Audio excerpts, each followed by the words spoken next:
हिमाचल में एक ऐसा प्रोजेक्ट बनने वाला है जिसने पाकिस्तान के नाक में दम कर दिया है। जी हां, मैं यहां बात कर रहा हूं चिनाब ब्यास लिंकिंग प्रोजेक्ट की। Hello everyone, my name is Ajay Singh और आप देख रहे हैं सिविल स्टेप हिमाचल। आज की वीडियो में हम इसी प्रोजेक्ट के बारे में डिटेल में डिस्कशन करने वाले हैं। देखेंगे कि पाकिस्तान इस प्रोजेक्ट को अपोज क्यों कर रहा है, इंडस वाटर ट्रीटी क्या है, इस प्रोजेक्ट से इंडिया को क्या फायदा होगा और कुछ एनवायरमेंटल चैलेंजेस भी हैं जिनके बारे में हम बात करेंगे। तो चलिए बिना किसी देरी के आज की वीडियो स्टार्ट करते हैं।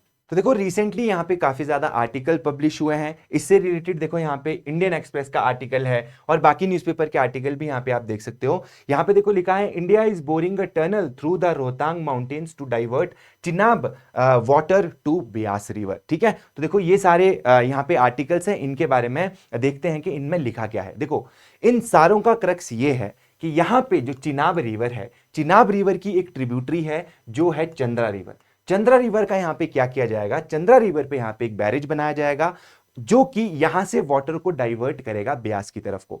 अब देखो यहां पे क्या किया जाएगा कि चंद्रा रिवर पे बैरेज बनाने के बाद यहां पे 8 किलोमीटर की टनल बनाई जाएगी, टू बी प्रिसाइज 8.7 किलोमीटर की टनल यहां पे बनाई जाएगी।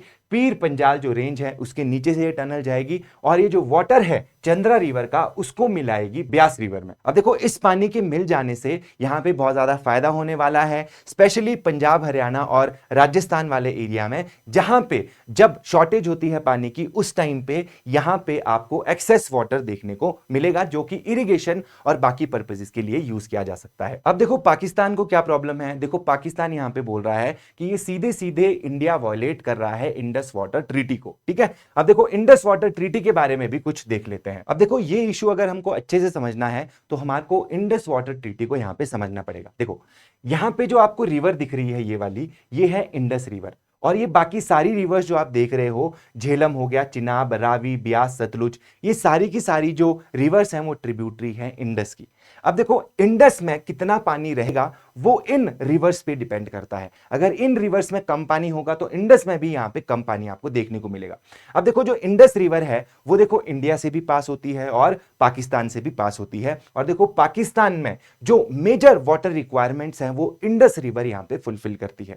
अब देखो, इस रिवर के लिए यहां पे एक एग्रीमेंट किया गया इंडिया और पाकिस्तान के बीच में, जिसमें वर्ल्ड बैंक ने यहां पे मीडिएट किया। ये देखो, जो ट्रीटी है ये यहां पे साइन हुई है 1960 में, टू बी प्रिसाइज 19 सितंबर 1960 को ये ट्रीटी साइन हुई है। और यहां पे एग्रीमेंट किया गया है कि कुछ रिवर्स इंडिया को दी जाएंगी और कुछ रिवर्स आपकी पाकिस्तान को दी जाएगी, इंडस वाटर की जो ट्रिब्यूटरीज हैं उनमें से। अब देखो, यहां पे कुछ रिवर्स हैं जिनका कंप्लीट जो हक है वो पाकिस्तान को दिया गया है, कुछ रिवर का हक यहां पे इंडिया को दिया गया है। तो देखो यहां पे कौन कौन सी रिवर्स हैं जो पाकिस्तान को यहां पे दी गई है, वो है वेस्टर्न रिवर्स। वेस्टर्न रिवर्स में कौन कौन सी रिवर्स आती है, चिनाब, झेलम और इंडस। ठीक है, और इंडिया के हिस्से में कौन सी रिवर्स आई है, सतलुज, ब्यास और रावी।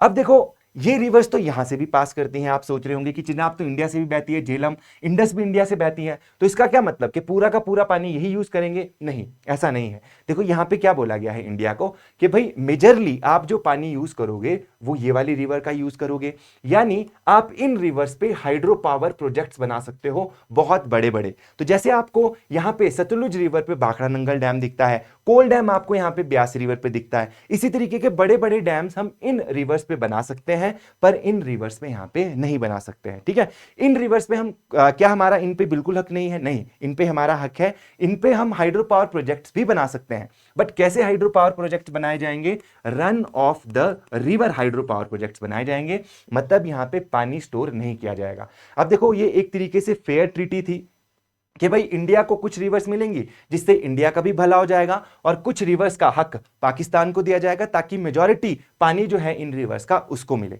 अब देखो, ये जो प्रोजेक्ट हम देख रहे हैं, चिनाब ब्यास लिंकेज प्रोजेक्ट, वो देखो क्या है। अब देखो, ये जो पाकिस्तान को दी गई रिवर्स है उसमें से पानी डाइवर्ट किया जा रहा है जो इंडिया वाली साइड वाली रिवर्स है उनमें, यानी ब्यास रिवर में। तो अब पाकिस्तान देखो बोल रहा है कि ये एक तरीके से इस ट्रीटी की वायलेशन है, शरेआम इसको वायलेट किया गया है, बिकॉज यहां पे हमारे को ये ट्रीटी के हिसाब से चिनाब रिवर का पूरा पानी यहां पे देने का वादा किया गया था।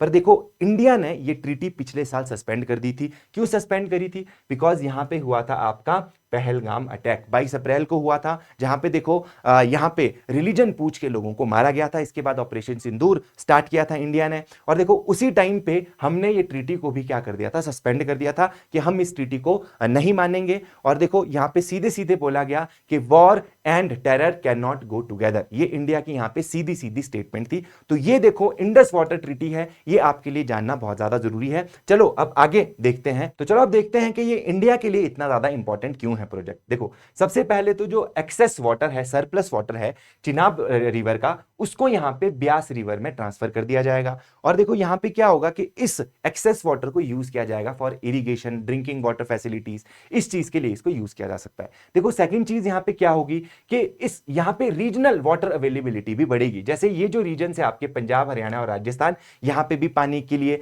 पीने के लिए पानी मिलेगा, इरिगेशन के लिए पानी मिलेगा, हाइड्रो पावर जनरेशन भी यहां पे हो सकती है। ठीक है, तो ये जो एक्सेस वाटर होगा इससे हाइड्रो पावर जनरेशन भी हो सकती है, तो उसमें भी हेल्प मिलेगी। रिसोर्स को अच्छे से यूटिलाइज देखो यहां पे होगा, रिसोर्स यूटिलाइजेशन। और यहां पे strengthen long term water scarcity, तो लॉन्ग टर्म वाटर स्कार्सिटी के लिए भी ये एक इंपॉर्टेंट स्टेप यहां पे है। चलो अब इस प्रोजेक्ट की जो डिटेल्स है उनको देख लेते हैं। देखो यहां पे सबसे पहले आपको याद रखना है कि यहां पे टनल बनाई जा रही है जिसकी जो लेंथ है वो है 8.7 किलोमीटर, जिससे जो वाटर है चिनाब का उसको ब्यास की तरफ को ट्रांसफर किया जाएगा। इसके लिए एस्टिमेटेड कॉस्ट कितनी है, तो है इसके लिए है 23,052 करोड़, है ना, इतना पैसा इसमें लगेगा। कौन इस प्रोजेक्ट को बनाने वाली है, तो एनएचपीसी यहां पे इस प्रोजेक्ट को बनाएगी। और ये बैरेज कहां पे बनाया जाएगा, जहां से वाटर डाइवर्ट किया जाएगा, वो कोकसर लाहौल स्पीति में ये प्रोजेक्ट यहां पे स्टार्ट किया जाएगा। ठीक है, इसके बाद देखो यहां पे चंद्रा रिवर का जो पानी है उसको किस में ट्रांसफर किया जाएगा, ब्यास रिवर में। और देखो एक्सपेक्टेड है कि 4000 मेगावाट एडिशनल हाइड्रो पावर यहां पे जनरेट हो जाएगी। ठीक है, तो ये देखो कुछ डिटेल्स थी जो इस प्रोजेक्ट से रिलेटेड आपको जाननी इंपॉर्टेंट थी। अब देखो ये प्रोजेक्ट एग्जीक्यूट कैसे होगा। सबसे पहले देखो यहां पे कोकसर में एक बैराज बनाया जाएगा, है ना, जिससे पानी यहां पे रोका जाएगा और उसको डाइवर्ट किया जाएगा। जो यहां पे 8.7 किलोमीटर की टनल यहां पे बनाई जाएगी with the help of tunnel boring machine. Tunnel boring machine होती है, ये टनल कंस्ट्रक्शन में यहां पे हेल्प करती है। अब देखो यहां पे एक और चीज है कि पहले टनल्स बनाई जाएंगी और टनल से जो रॉ मटेरियल निकलेगा उससे बैरेज यहां पे कंस्ट्रक्ट किया जाएगा। तो कहीं ना कहीं जो यहां से मटेरियल निकला है उसका भी यहां पे यूटिलाइजेशन किया जाएगा। इसके बाद देखो यहां पे जो पानी है उसको ट्रांसफर कर दिया जाएगा और अल्टीमेटली जो ईस्टर्न रिवर है यानी जो आपकी ब्यास रिवर है उससे ये पानी मिल जाएगा चिनाब रिवर का। ठीक है, यानी चंद्रा रिवर जो है यहां पे उसका जो पानी है उसको ट्रांसफर कर दिया जाएगा इधर ब्यास रिवर के पास। चलो अब बात करते हैं कि इस प्रोजेक्ट के एनवायरमेंटल चैलेंजेस क्या क्या है। तो देखो यहां पे है सबसे पहला फ्रेजाइल हिमालयन जियोलॉजी। हिमालय की जो जियोलॉजी है देखो बहुत ज्यादा फ्रेजाइल है, बहुत ज्यादा सेंसिटिव है हिमालयास। अगर यहाँ पे आप कुछ भी थोड़ी बहुत कंस्ट्रक्शन करते हो तो उसका आपको वाइडर इंपैक्ट यहाँ पे देखने को मिल सकता है। लैंडस्लाइड्स जैसे इवेंट्स यहाँ पे बढ़ सकते हैं और भी काफी चीजें यहाँ पे हो सकती हैं। ठीक है, चलो सेकंड चीज है देखो अगर अर्थक्वेक आता है तो यहाँ पे वैसे भी जो हिमालयन रीजन है काफी ज्यादा अर्थक्वेक प्रोन रीजन है, तो यहाँ पे अगर अर्थक्वेक आता है तो बाकी जो यहाँ पे इंपॉर्टेंट स्ट्रक्चर है जैसे अटल टनल है ना, और इसकी कंस्ट्रक्शन से रिलेटेड भी यहाँ पे बहुत ज्यादा नुकसान हो सकता है। अगर इसकी कंस्ट्रक्शन चालू कर दी जाए तो अर्थक्वेक के दौरान यहां पे प्रॉब्लम हो सकती है। इसके बाद देखो यहां पे लैंडस्लाइड एंड स्लोप इंस्टेबिलिटी, अगर ये बनाया जाए तो लैंडस्लाइड की प्रोबेबिलिटी यहां पे बढ़ सकती है। तो देखो यहां पे क्लाइमेट चेंज कंसर्न्स अगला पॉइंट है कि देखो अगर यहां पे क्लाउड बर्स्ट और फ्लैश फ्लड जैसे इवेंट्स होते हैं, है ना, एवलांच यहां पे आता है तो उससे यहां पे कंस्ट्रक्शन रिस्क बढ़ सकता है, लोगों की जान को यहां पे नुकसान हो सकता है। देखो अगला पॉइंट है कि रिवर इकोलॉजी को भी ये डिस्टर्ब करने का यहाँ पे काम कर सकता है, बिकॉज देखो यहाँ पे जो एक्वेटिक लाइफ रहती है, एक्वेटिक बायोडाइवर्सिटी है, उसको भी कहीं ना कहीं ये इंपैक्ट करेगा। इसके अलावा देखो अनदर इंपॉर्टेंट पॉइंट है रेजर्वायर सिल्टेशन।